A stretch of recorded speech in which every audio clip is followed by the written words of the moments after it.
से डिसाइड होगा।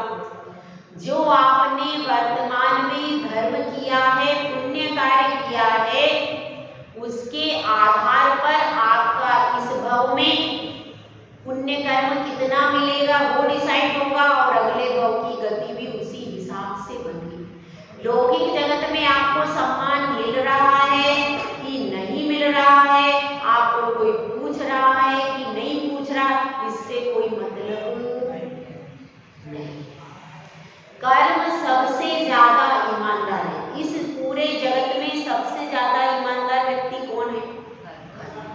जैसा आपने किया तुरंत आपकी मोहर उस तरीके की लग जाती है कि आपके लिए यह कर्म बन गया। अगर आपने कुछ नहीं किया, कोई गलत कार्य नहीं किया, आपको कानून सजा दे सकता है। कानून हो सकता है किसी दूसरे ने आपको गलत तरीके से फंसा दिया, हो सकता है कानून आपको उम्र कैद दे दे, लेकिन कर्म का कानून आपको कभी भी उम्र कैद नहीं देगा। यहाँ पर तो आपने अगर गलत नहीं किया है तो आपको कभी भी जेल में जाना ही नहीं पड़ेगा। यहाँ पर सबसे बड़ा न्यायालय कौन है? कर्म। सबसे बड़ा कोर्ट है और एकदम क्लियर काम है, उसमें गलत काम नहीं है, उसमें कोई सिफारिश नहीं चलेगी, उसमें कोई फ्रॉड नहीं होगा, धोखाधड़ी नहीं होगी, धन भी नहीं चलेगा। यहाँ की अदालत में जज को आप धन से खरीद सकते हो, कर्म की अदालत में जज धन से खरीदे नहीं जाते। वहां तो जैसा आपने किया है सेम आपको तुरंत आपको बन जाएगा और वैसे ही फल आपको मिलेगा। यहाँ की लौकिक अदालत तो आपको दिखाई देती है, लेकिन कर्म की अदालत इतना सुपर काम करती है, एकदम सुपर, लेकिन उसके बाद भी किसी को दिखती नहीं। तो अब अपनी बात चल रही है।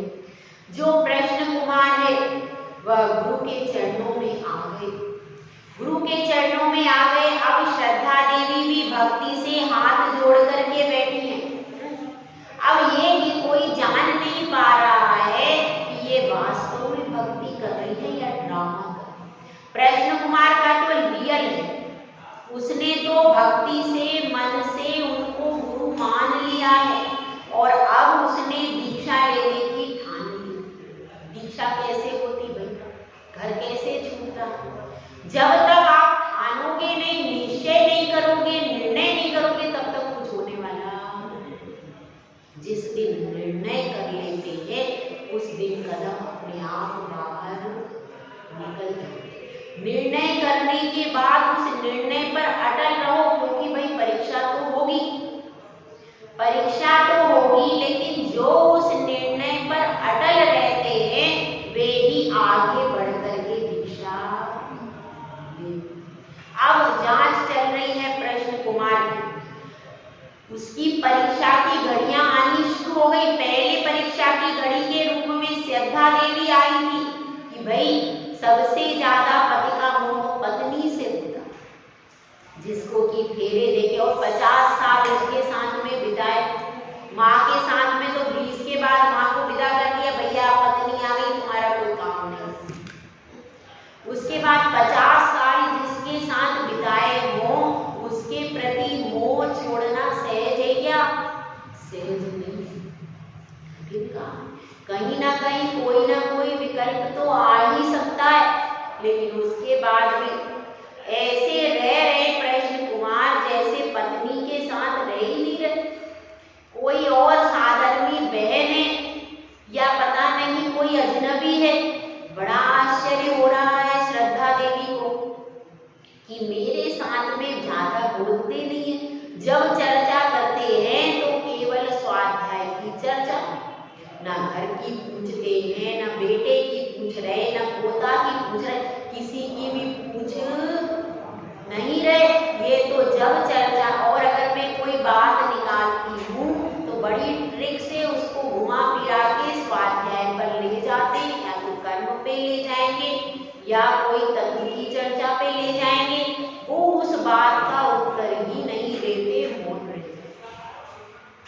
तो ऐसा लग रहा है कि ये तो सिर्फ आचार्य पूज्य पांच स्वामी के भक्त बन गए, हमारे तो कुछ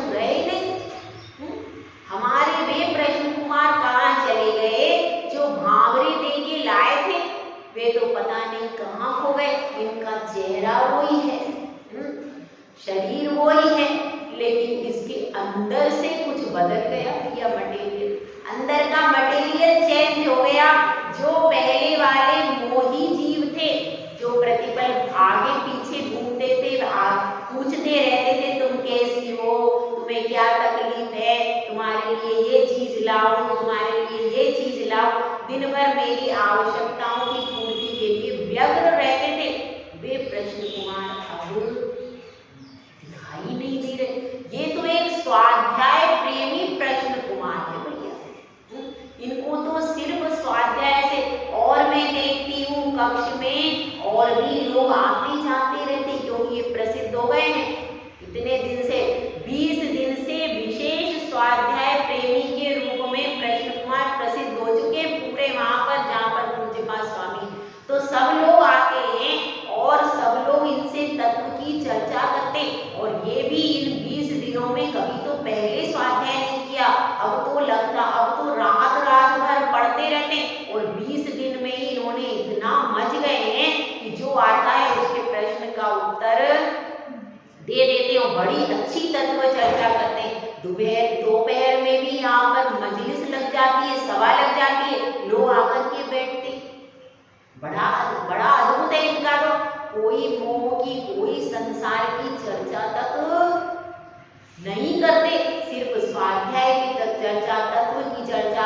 विद्वान भी आकर के बैठते, विद्वान भी इनको कुछ बताते, कुछ ये सीखते, कुछ सिखाते, और पूरे दिन यही होता रहता। कोई मेरी चर्चा ही नहीं होती, कोई परिवार की कोई चर्चा नहीं है, दिन भर बैठकर स्वाध्याय करते और फिर रात भर बैठकर प्रश्न तैयार करते रहते, रात में भी नहीं सोते, बड़ी परेशान हुए, तो इनको तो होश ही नहीं है। अरे होश तो अब आया है, अब तक तो सुध भूले थे संसार में, अब जाकर के अपनी सुध आई है, तो ऐसी आई है कि मुझे तो भूल ही गए, मुझे तो याद ही नहीं रख रहे, अब क्या करें। तो ऐसा उसने एक दिन देखा, एक रात देखी, फिर उसने कहा भैया ये तो नहीं सोएंगे, अपन ही सो जाओ, तो वे ही अपने डले रहे। तो अब यह बात चल रही, अब ये सब कौन देख रहा है? श्रद्धा देवी देख रही है कि इनकी परिणति तो बिल्कुल ही बदल गई, ये तो वे लगते ही नहीं है जो मुझे भावरे दे करके घर में लाए, ये तो कौन है पता नहीं है, पर फिर भी अभी मैं चुप रहूं, क्योंकि बेटे ने कहा था 3 दिन तो कछु बोले ही मत, 3 दिन कछु नहीं बोलना, तीसरे दिन के बाद तुम पहले सब और देख लेना, समझ लेना क्या क्या हो रहा है, कैसे तो महाराज जी, कैसे अपने भाई वो रह रहे पिताश्री, सब देख लियो, कछु बोले ही मत। अगर तुमने बोल दिया और बात बिगड़ गई और कभी वे ना आए तो उसने कहा अच्छी बात सही है, अपन को क्या करना है, अपन को तो 3 दिन चुप ही रहना, कुछ नहीं कहना, तो अपन फिर चुप रहे। अब वो चुप रहे 3 दिन तक, देख रहे एक दिन में उसको तो बड़ा हो गया भैया, यहाँ तो वे बड़ी परेशानी में फंसी है, लेकिन समाज वाले बड़ी आफत कर रहे, क्योंकि ये विद्वान के रूप में प्रमाणित हो गए, तो उनकी पत्नी श्री आई तो बड़ा लोग भी सम्मान तो मुझे खूब मिल रहा, महिलाएं भी आकर के बड़े अच्छे से थाली भी परोसती हैं, बड़े अच्छे से विनय करती, तो सब चीज में विनय पूरी हो रही है, सम्मान पूरा हो रहा है, उसमें कछु कमी नहीं है। और बल्कि घर में भी बहू इतनी आवत से नहीं खिलाती थी जितनी यहाँ पर समाज में हो रही, क्योंकि देखो ज्ञानी सर्वत्र पूजा जाता है, अगर आपके पास गुण है, ज्ञान है, तो आपकी कदर दुनिया में होगी, ये ध्यान रखना।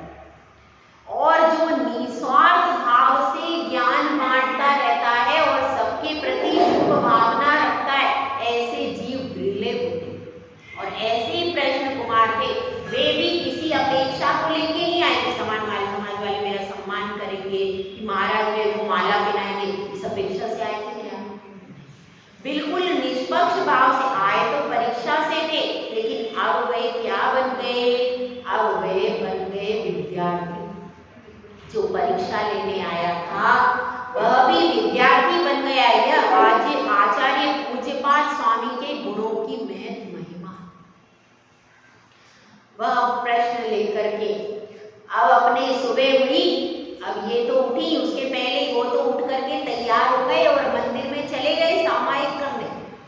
उसके बाद ये पहुंची तो तब तक कहने लगे कि आओ पूजा की थाली तैयार है, अभिषेक अभी चल रहा है, तुम अभिषेक देख लो, पूजा की थाली मैंने तुम्हारे लिए तैयार करके रख दी है, तुम पूजा कर लो।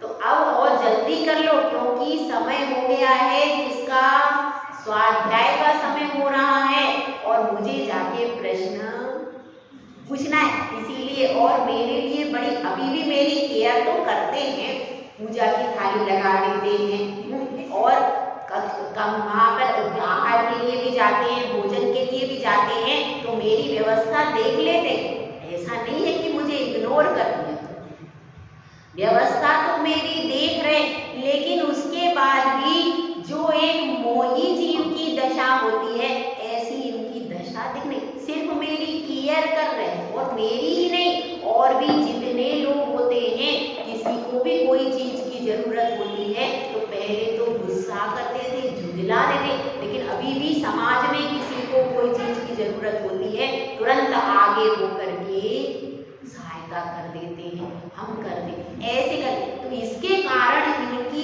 इस भली मानस की और मधुर व्यवहार के कारण पूरी समाज में इनकी क्या झकझक हो रही, इनकी बड़ी झकझक हो रही है, बड़ी प्रशंसा हो रही है और उस प्रशंसा का लाभ मुझे भी मिल रहा, क्योंकि भाई देखो डॉक्टर होता है और डॉक्टरनी भाई अपने आप हो जाती थी, पहले होती थी कि नहीं, हाँ भाई कौन है, हाँ भाई डॉक्टरनी भाई, डॉक्टर पति है पत्नी नहीं है, लेकिन कहलाती क्या है, इनको मुफ्त में मिल जाता है, मेहनत उसने करी, MBBS वो पास करके आया, इनको हो गई, इनको पहले से डिग्री मिल गई, तो ऐसे मिल जाती थी। तो इसी प्रकार से जो विद्वान, इनके पति इतने विद्वान है तो ये भी होंगी, तो इसलिए मैं तो बोलती नहीं हूँ चौका में जाके, क्योंकि मुझे कछुआ करना है, अब मैं क्या बोलूंगी, इसलिए मैं तो सब लोग हो जाओ, अरे ये मौन रहती, अरे ये बड़ी मौन रहती है, इनको बहुत कुछ आता है इसलिए ये बोलती, तो इसलिए और ज्यादा प्रशंसा हो रही। तो अब क्या है, अब वो क्या है, सम्मान का स्वाद बहुत मीठा होता है, वो जिसको एक बार सम्मान का स्वाद मिल जाए तो फिर वो चाहता है कि बना ही रहे, ठीक है। तो अब वह बड़ी खुश तो हैं, लेकिन बस ये सोच रही है कि ये बैरागी ज्यादा हो गई। अब इस प्रकार से उनकी प्रवृत्ति चलती जा रही है और वे अब सभा का समय हो गया है तो सभा में आगे जाकर के अपनी सीट पर बैठ जाते हैं और उसी प्रकार से जैसे ही श्रद्धा देवी महिला वर्ग में जाती, तुरंत महिलाएं अरे आओ आओ और आकर के आगे उनको सीट देती, आगे तुरंत उनको सीट मिल जाती, वे बड़ी खुश होती है कि देखो हमारे आने पे सब उठ के खड़ी हो गई और हमको सीट पहले दे दी, बड़ी खुश होकर के आराम से बैठ जाती है। और अब इधर प्रश्न कुमार पूरा अपना फोकस आचार्य पूज्यपाद स्वामी की ओर लगाते हैं, आचार्य पूज्यपाद भगवंत की ओर लगा करके और फिर उन्होंने रात भर मेहनत करके जो प्रश्न तैयार किया था उसको गुरु के चरणों में हाथ जोड़ करके रखते हैं कि हे गुरुदेव, यह बताइए आपने कहा है कि वह एकांत चाहता है, कौन, जो योगी है, जो सम्यक दृष्टि है, जो यह चाहता है कि मुझे आगे बढ़ना है, परमात्मा बनना है, परमात्मा की राह पर कदम उठाने वाला वह योगी क्या चाहता है, एकांत चाहता है, निर्जन चाहता है और उसी एकांत का आदर करता है और क्या करता है, कुछ बोल देता है तो बोल करके यदि कोई पूरा नहीं करे तो उस पर रोष नहीं करता है। और क्या क्या उसमें लक्षण होते हैं और कौन कौन सी ऐसी विशेषताएं होती हैं जिससे वह पहचाना जाता है, जिसके द्वारा उसकी पहचान हो सके। तो गुरुदेव आत्मपरक वह योगी जिसके अंतस में आत्मा का दिया जल रहा है और उसकी दृष्टि पूरी उस दीपक के ऊपर है, बाहर क्या हो रहा है इस पर उसकी दृष्टि नहीं है, पूरी दृष्टि उस दिए की लो पर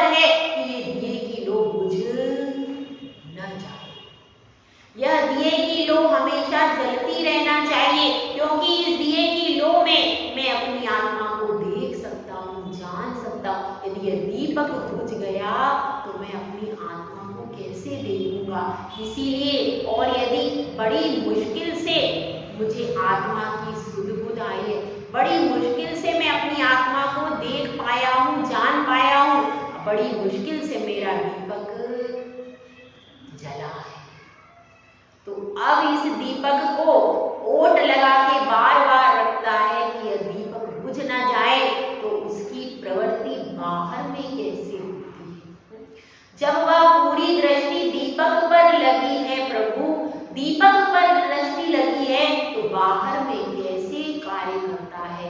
क्योंकि एक भी दीपक अगर जल रहा है और आप उस पर सावधानी नहीं रखो, हजारों आंधियां हैं, हजारों तूफान प्रतिपल चल रहे, मिथ्यात्व का तूफान है, विषयों का तूफान है, कषाय का तूफान है, कितने सारे तूफान उस दीपक को जब बुझाने के लिए पीछे पड़े, उस अवस्था में उसका पूरा फोकस तो दीपक पे ही रहना चाहिए। अब वह बाहर की प्रवृत्ति कैसे करेगा, क्योंकि अभी तो वो परमात्मा बना नहीं है, अभी तो वो प्रोसेस में है, और जब प्रोसेस में है तो प्रोसेस में वह रुक भी नहीं सकता और वह झुक भी नहीं सकता, तो उसकी प्रवृत्ति कैसे होगी। तो गुरुदेव एक श्लोक के माध्यम से स्पष्ट करते हैं। ब्रुवन्नपि न ब्रूते गच्छन्नपि न गच्छति स्त्रीकृतात्मतत्त्वस्तु पश्यन्नपि न पश्यति। कहा गया ब्रुवन्नपि न ब्रूते, बोलता हुआ भी नहीं बोलता है, और गच्छन्नपि न गच्छति, चलता हुआ भी नहीं चलता है। स्त्री कृतात्म तत्वस्तु, उसका जो तत्व है वह किसमें स्थित है, वह आत्म तत्व में ही उसका मन वचन और काय तीनों स्थिर हो गया है। तो देखता हुआ भी नहीं देखा है, पश्यन्नपि न पश्यति, देखता हुआ भी नहीं देखता। देखिए इसका हिंदी में अनुवाद है, बोलत भी ना बोलत योगी, चलते देखत भी ना देखत योगी, चलता हुआ न चलता भाई, परम तत्व में स्थिर था। आचार्य सुनील साहब महाराज जी का अनुवाद है। तो इसमें कह रहे हैं बोलत भी ना बोलत योगी, बोल रहा है लेकिन नहीं बोल रहा, क्यों?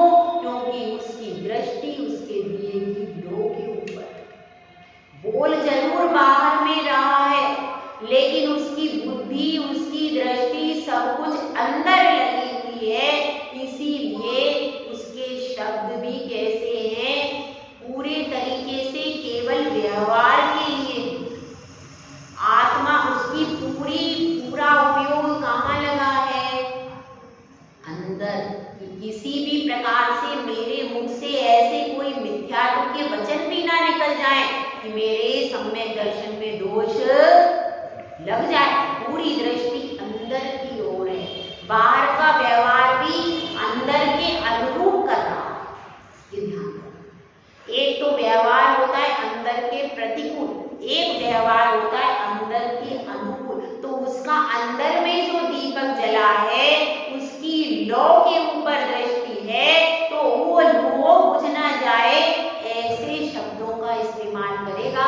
यानी सम्यक दर्शन में कोई दोष न लगे, उसका लक्ष्य क्या है, अंदर का दीपक उसका लक्ष्य है, बाहर की योजनाएं उसका लक्ष्य नहीं। यही कह रहे हैं इसमें कि बोलत भी ना बोलत योगी और देखत भी ना देखत योगी, देखता हुआ भी नहीं देख रहा। हालांकि बाहर ही देख रहा है, वो दृष्टि कहाँ है, बाहर। भगवान की देख लीजिए, नासा दृष्टि दिख रही है आपको, दिख रही है। दिखता क्या है कि बाहर के शरीर को देख रहे हैं, भगवान नीचे की ओर देख रहे हैं, और वो क्या नीचे की ओर देख रहे हैं, क्या नहीं देख नीचे की ओर देख ही नहीं रहे, वो पूरी दृष्टि, उनकी अंतर दृष्टि खुली, इतनी गहरी खुली है कि बाहर की दृष्टि गौण हो गई। जब अंतर की दृष्टि खुल जाती है तो बाहर की दृष्टि गौण हो जाती है, अंदर से अनंत दर्शन उनका प्रकट हो गया।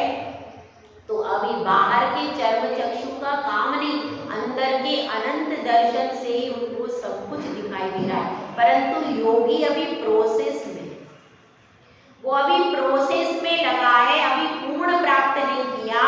तो फिर क्या स्थिति है, तो उसकी दृष्टि जो है वह अंतरंग की खुल रही है धीरे धीरे, जैसे कि कमल होता है। कमल देखा है आपने, जब सूर्य आता है तो कमल धीरे धीरे खिलता है, एकदम नहीं खिलता। तो वह कमल धीरे धीरे खिल रहा है, एक कमल खिल चुका है, एक कमल खिल रहा है, तो वह कमल खिल रहा है धीरे धीरे, तो वह प्रोसेस में है।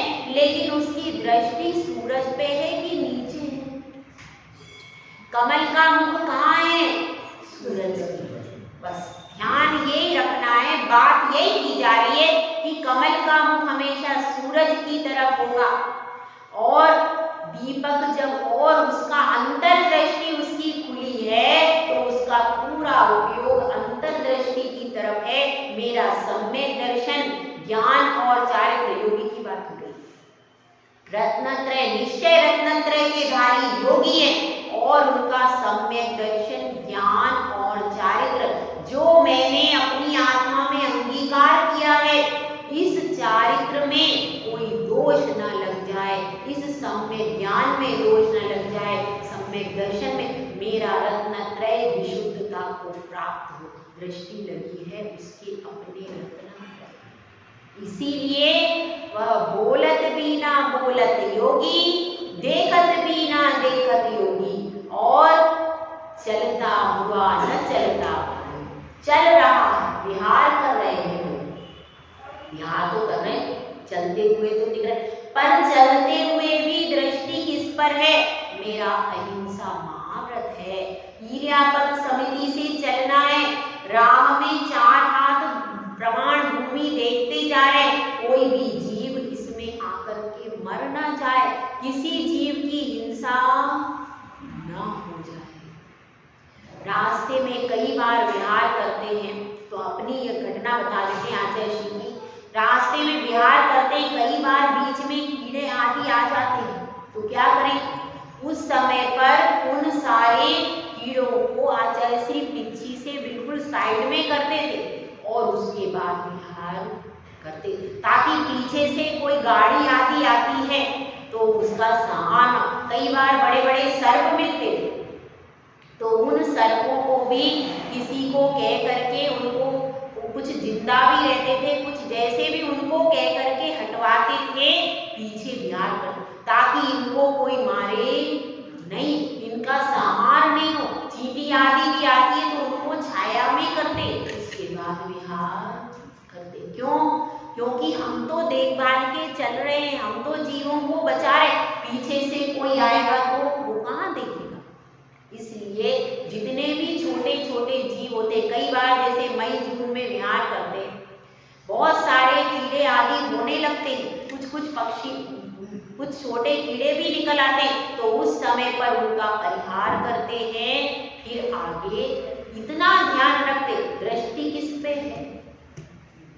अपने अहिंसा महाव्रत पर, जो कि उनकी आत्मा में है, उस रत्नत्रय पर दृष्टि है। उसी रत्नत्रय की अनुकूल वे बाहर चलते हुए भी नहीं चलते। समझ में आया? चलते हुए भी नहीं चल रहे, क्योंकि एक सामान्य व्यक्ति चल रहा है, उसका केवल सफर तय करना है, सिर्फ मुझको यहाँ से डेस्टिनेशन है, यहाँ पे पहुंच जाना है। डेस्टिनेशन तो उन्होंने भी निर्धारित किया है, मगर जीवों की रक्षा करते हुए उन्हें चलना है, उन्हें जीवों का संहार करते हुए। तो उनका लक्ष्य क्या है? हर क्रिया में जीवों की रक्षा करना है, अपने मूल गुणों का पालन करना है, अपने रत्नत्रय को संभालना। इसलिए वे चलते हुए भी नहीं चलते हैं। और फिर क्या लिखा है? परम तत्व तत्व में स्थिर था, जो परम तत्व है, उस परम तत्व में वह स्थिर इतना हो गया है, इतना उसको ध्यान रहता है अपने मूल गुणों का, अपनी आत्मा का, अपने सम्यक दर्शन का, कि बार बार उसका उपयोग उसी में चलता है, बाहर में उपयोग चलता ही नहीं है। ये कह रहे वह तो पूरी तरीके से अपनी आत्मा में ही स्थिर हो गए। अब इधर चर्चा चल रही है, उधर श्रद्धा देवी सोच रही है कि इनकी तो ऐसी चल रही है, कैसी प्रवृत्ति, ऐसी प्रवृत्ति चल रही है, मुझसे बोलते हैं लेकिन बाद में स्वाध्याय में उपयोग लगाते हैं, बोलते हैं लेकिन बोलने के बाद भी ऐसा लगता है कि ये अंदर को डूबे जा रहे हैं। और क्या करते हैं, जब चलते हैं तब भी पहले ऐसे नहीं चलते थे, अब चलते हैं तो बड़ा जमीन को देखकर सोचकर और एक छोटा सा रुमाल ले लिया है, उससे मार्जन करके फिर बैठते। इनकी प्रवृत्ति धीरे धीरे एक त्यागी व्रति जैसी हो गई, अभी नियम नहीं लिया लेकिन पहले से ही उस रास्ते पर चलने को तैयार हो गए। तो इसलिए एक छोटा सा रुमाल लेते हैं और उससे मार्जन करते। बड़ी सावधानी है इनकी चर्या में। द्रव्य भी धोते हैं तो पहले पूरा स्थान शोधन करते हैं। अभिषेक करने जाते हैं तो भगवान को व्यवस्थित शुद्ध कपड़े से क्या करते हैं, कोमल वस्त्र से मार्जन करते हैं।